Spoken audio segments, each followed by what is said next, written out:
Speaking of album sales, Eminem has recently broken a record, a milestone in the Billboard 200 that no hip-hop artist has ever broken.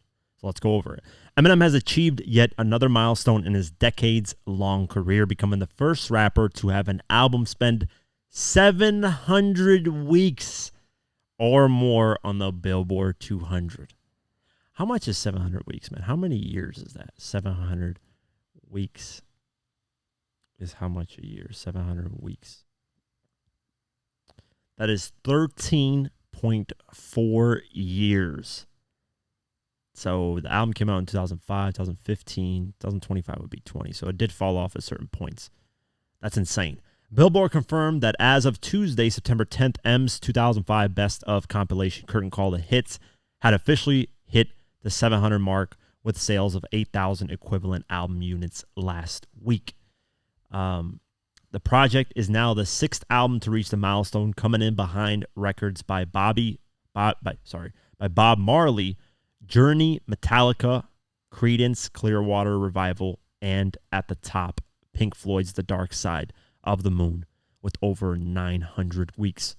Behind Eminem is Bruno Mars with the eighth highest amount of weeks at 692 for Doo-Wops and Hooligans.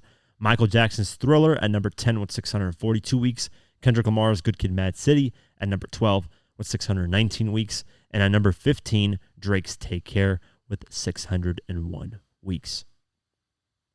Wow. You would think Thriller would be up there, but I guess these newer generation of artists might end up breaking this record because these newer generation of artists got streaming, which obviously helps in discovering music and keeping them afloat in terms of charts. Because, you know, whenever an artist passes away, even Rich Homie Quan now, we had him passed away type of way is climbing up the charts, lifestyles climbing up the charts. And back then, you didn't really have them climbing back up to the charts.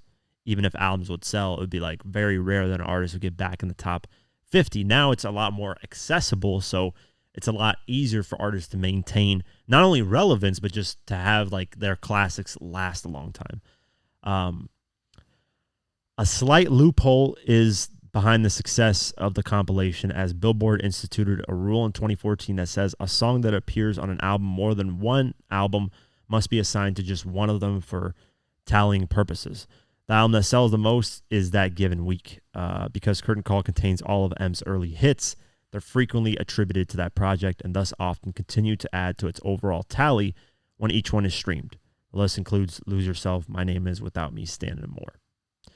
Yeah, so Eminem kind of got it like a cheat code because he has like a greatest hits album. Everybody else, I think, because I don't know, Bob Marley, Journey, Metallica, Creedence, Clearwater Revival, and Pink Floyd's The Dark Side of the Moon. I don't know if they're actually physical, like just solid albums or greatest hits albums.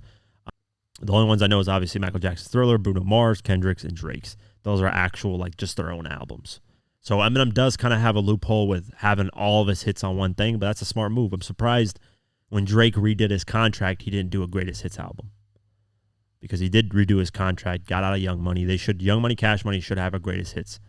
They really dropped the ball a lot of times with all their artists. Lil Wayne just finally got one, I think 2 years ago. Like that should have been happened. After the Carter 4, when he's blazing hot, add up shit. You could have added up before Carter 4. But I mean, that's the best time to capitalize on the greatest hits. Eminem's smart because their team capitalized on it while Eminem was still relevant, still hot. They did it in 2005. Yeah, it was Eminem slowly starting to fall down, but not that much. You know, and then he took that hiatus of his drug problems. But that's when you release a greatest hits, is when the artist is still blazing hot. 50s was released way too late as well.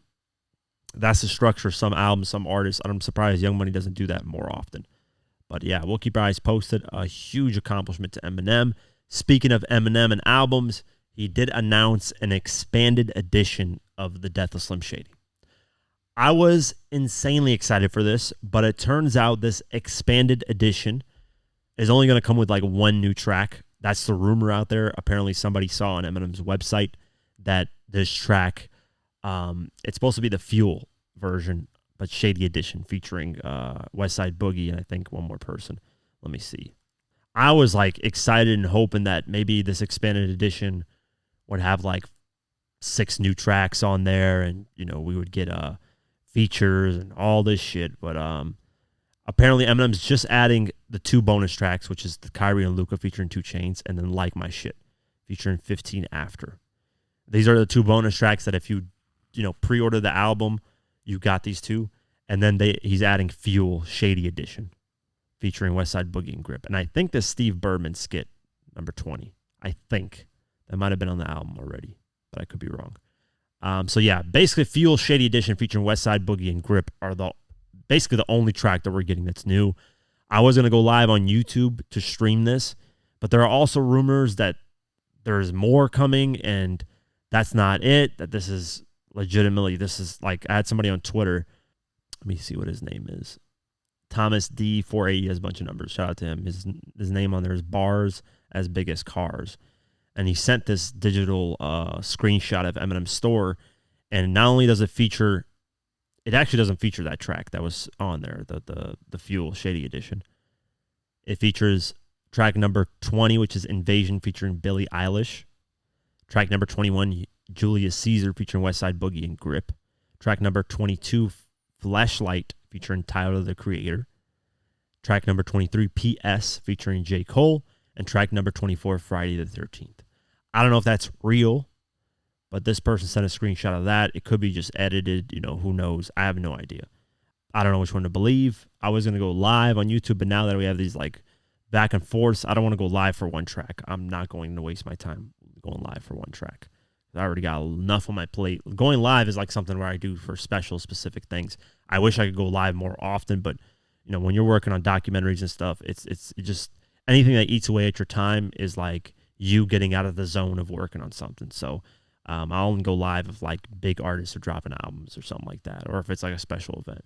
I would love to go live a lot more, but yeah, we'll keep our eyes posted and see. But there is an expanded edition instead of a deluxe. I wish it was a deluxe edition of the album where we got another 10 or 15 tracks and Dr. Dre and 50 Cent were on them, like we were promised. But we weren't officially promised. We just assumed. But yeah, we'll keep our eyes posted moving forward to see what this album's about.